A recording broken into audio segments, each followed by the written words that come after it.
এটাই সেই সুড়ঙ্গ যেখানে আজ পর্যন্ত কেউ যে ফেরত আসতে পারেনি। এটা সম্পূর্ণ তালা দেওয়া, এর শেষ কোথায় কেউই জানে না। মানুষ এই সুড়ঙ্গের নাম শুনলে এখনো ভয়ে কেঁপে ওঠে। কি আছে এই সুড়ঙ্গের ভিতর? আমি দাঁড়িয়ে আছি সেই সুড়ঙ্গের উপরে, ভয়ে আমার লোম দাঁড়িয়ে যাচ্ছে।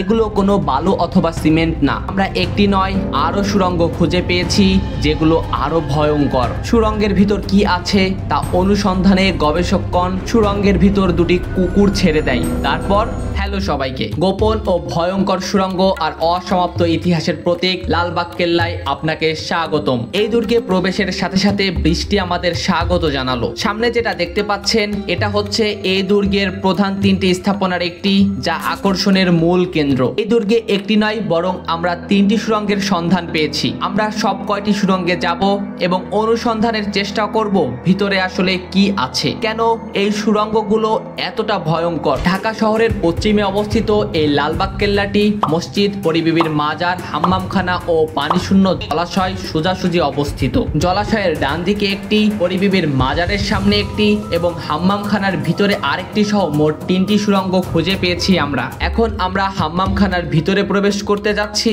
এবং দেখতে যাচ্ছি ভিতরের পরিবেশ কেমন। বলা হয়ে থাকে এটাই একটি ঐতিহাসিক স্থাপনা। এদিকে লক্ষ্য করুন, আপনি যেটা দেখতে পাচ্ছেন এই কক্ষকে কাচ দ্বারা বদ্ধ করে রাখা হয়েছে। ভিতরে একটি গোলাকৃত সুড়ঙ্গ দেখা যাচ্ছে এবং সুড়ঙ্গটি কিছুদের যে পথের মুখ বেরিয়ে গেছে। তবে এই সুড়ঙ্গ অন্য দুটি সুড়ঙ্গের মতো এতটা ভয়ঙ্কর নয়। এটা দ্বারা মূলত পানি টেনে তুলে ছাদের চৌবাচ্চে জমা করা হতো এবং রোদে গরম করে দেওয়ালের অভ্যন্তরীণ পোড়ামাটির নলের মাধ্যমে স্নান কক্ষে সরবরাহ করা হতো। আমরা এখন জলাশয়ের ডান সাইডে অবস্থিত সুড়ঙ্গর দিকে এগোবো, যে সুড়ঙ্গের ইতিহাস খুবই ভয়ঙ্কর। বৃষ্টি যেন আমাদের পিছুই ছাড়ছে না। আপনি যেটা দেখতে পাচ্ছেন এটাই এই গোপন সুড়ঙ্গের প্রবেশ মুখ। চারপাশে সুউচ্চ প্রাচীর, নিচে অবস্থিত সেই সুড়ঙ্গ। তবে এটা সম্পূর্ণ তালা দেওয়া। আমরা কর্তৃপক্ষের কাছে অনুরোধ করেছিলাম ভিতরে প্রবেশ করার অনুমতি দিতে, কিন্তু তারা ভয়ে তার সাহস দেখায়নি। কৌতূহল আমাদের এখানে এনেছে, কিন্তু এটা খুবই ভয়ঙ্কর। এই সুড়ঙ্গে প্রবেশ করে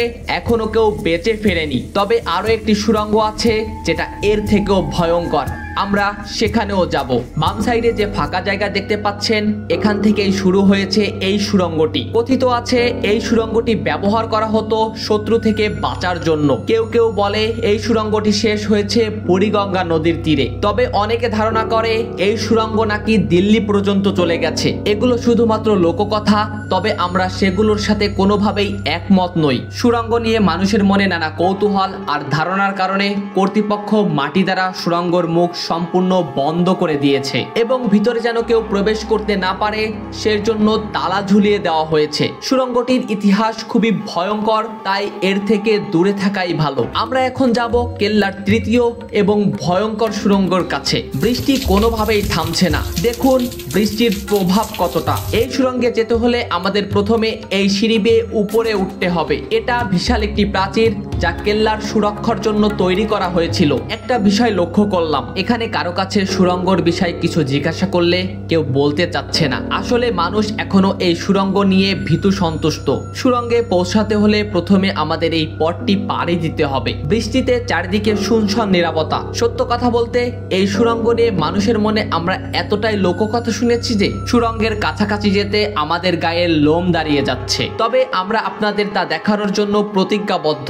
এগিয়ে আসুন, এটাই হলো সেই ভয়ঙ্কর সুড়ঙ্গ। এখানে একবার গেলে কেউ আর ফিরে আসে না। আসলে কি আছে এই সুড়ঙ্গে? মানুষ কেন এখনো এই সুড়ঙ্গকে এত ভয় পায়? দেখুন, এটা সম্পূর্ণ তালাবদ্ধ এবং ভিতরে ঢোকার কোনো সাহস বা অনুমতি নেই। কথিত আছে সত্য উদ্ঘাটনের জন্য গবেষকেরা এর ভিতর দুটি কুকুর প্রবেশ করিয়েছিলেন। তবে আশ্চর্যের বিষয় হলো সেগুলো আর ফিরে আসেনি। এরপর শিকল বেঁধে আরো দুটো কুকুরকে প্রবেশ করানো হয়। পরে শিকল ফিরে আসলেও কুকুরের আর দেখা মেলেনি। ভিতরে যতটুকু ক্যামেরা নেওয়া যাবে আমরা আপনাদের ততটুকুই দেখাতে পারবো। আপনি যেটা দেখতে পাচ্ছেন ভিতরে ঘুটঘুটে অন্ধকার। ডান সাইডে সরু করে সুড়ঙ্গটি চলে গেছে। এর শেষ কোথায় কেউ জানে না। অনেকে ধারণা করে এটা একটা অভিশপ্ত সুড়ঙ্গ। কেউ কেউ বিশ্বাস করে দীর্ঘদিন অন্ধকারে পড়ে থাকার কারণে ভিতরে ভয়ঙ্কর গ্যাসের সৃষ্টি হয়েছে যা প্রাণী শরীরকে গলিয়ে দিচ্ছে। তবে আসলে কি হয় সেটা আজ পর্যন্ত কেউ জানতে পারেনি। লালবাগ কেল্লার সবচেয়ে আকর্ষণীয় দিক প্রতীক হলো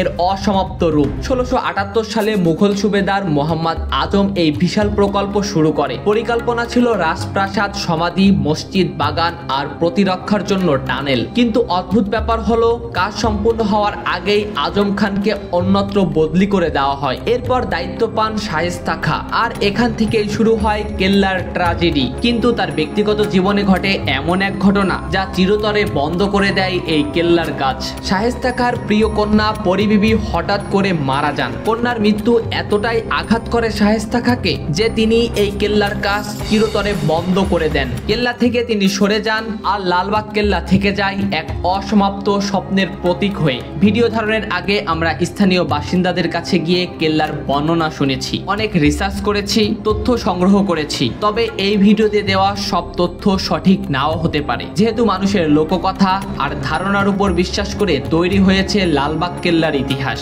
লালবাগ কেল্লার ইতিহাস নিয়ে নানা আলোচনা, সমালোচনা, তর্ক বিতর্ক আছে। তবে আমরা এর ঐতিহাসিক সৌন্দর্য ফুটিয়ে তোলার চেষ্টা করেছি। তাই আপনাদের অনুরোধ করব সুপ্ত মনে এই ইতিহাসকে ধারণ করা। বৃষ্টির জন্য আমরা দীর্ঘ 4 দিন এই ভিডিও শুট করার জন্য অপেক্ষা করেছি, কিন্তু তা না কমায় তীব্র বৃষ্টির মাঝেও আমরা এই ভিডিও ধারণ করেছি। মাঝে মাঝে ক্যামেরার লেন্সের উপর বৃষ্টির ফোঁটা পড়ে ফুটেজ অস্পষ্ট হয়ে গেছে, কিন্তু বৃষ্টির পরিমাণ এতই ছিল যে আমরা তা লক্ষ্য করতে পারিনি। আশা করি বিষয়গুলো আপনারা ক্ষমা সুন্দর দৃষ্টিতে দেখবেন। আপনি কি পৃথিবীর সবথেকে সস্তা হোটেল সম্পর্কে জানেন? আমি এখন শুয়ে আছি পৃথিবীর সবথেকে সস্তা হোটেলের একটি রুমে।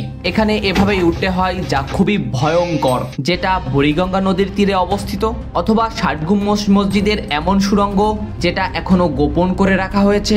তাছাড়া কখনো কি দেখেছেন কিভাবে সাপের 20 দাঁত ভাঙা হয়? আমরা ইতিমধ্যে এই সবগুলো ভিডিও আমাদের চ্যানেলে আপলোড করে রেখেছি।